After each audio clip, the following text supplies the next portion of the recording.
At the top of the hour, the Tea Party continues to dominate many of the races across the country and looks as though they have no intention of toning down what some are calling controversial campaigns, and their main focus is the economy. Joining us right now is Kentucky U.S. Senate candidate Dr. Rand Paul. And by the way, we should point out that we invited your opponent, a fellow by the name of Jack Conway. He declined our invitation. Good morning to you, Doctor. Glad to be here. Top three issues for you running for Senate are? Let's see, the debt. Yeah. The debt. Yeah. And the debt.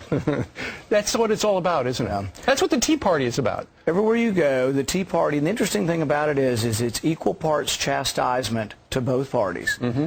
When you interview with the Tea Party, you know the main thing they'll ask me, and you have to interview with them. It's not a given that they'll support you. You go around a small boardroom and they ask you questions and they say, if the Republicans are wrong and the Republicans want to spend too much money, will you vote no?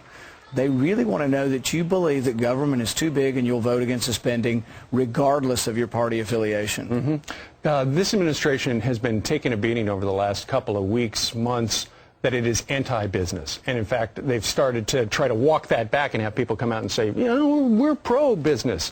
Mort Zuckerman, who says that this is a very anti-business administration, says Obama is barely treading water. The president's problem is simple, the economy and jobs. Right. Well, the thing is that government is out of control. Regulatory agencies are out of control. You talk about business in my state, coal industry is a big business, and the EPA now says, oh, if Congress doesn't pass greenhouse emissions testing, we will ourselves do it. Right. That to the Tea Party is like, well, regulatory agencies write law? Right. We're aghast at that, but that's coming from an administration that we perceive and business perceives as anti-business. Doctor, how important has the Tea Party support been to you? Enormous. I could not have won, couldn't have gotten started without it. I happen to be, I think, maybe the right messenger at the right time. Throughout Kentucky, city after city has their own Tea Party. And I always tell people, it wasn't started by a news network or anything. It was started spontaneously. Many of these Tea Parties don't even communicate with each other. Sure.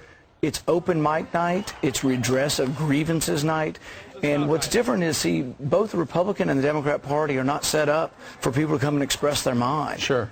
People get to come and say, I'm unhappy, government's too big, my taxes are too big. And it's about the debt. It's about the overspending. And so when people paint the Tea Party as a bunch of, you know, this crazy right-wing lunatic racist outfit. Right.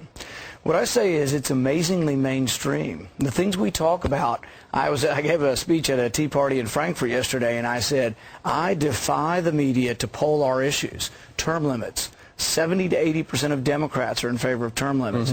A balanced budget amendment. Doesn't sound very extreme yet, does it? Yeah. Read the bills. Sure. Make all bills apply to congressmen. All about government responsibility. And reform. All right. He's running for Senate in the state of Kentucky. Dr. Rand Paul, we thank you very much for joining us live on the Curvy Couch. Thanks. All right. Thank you, sir.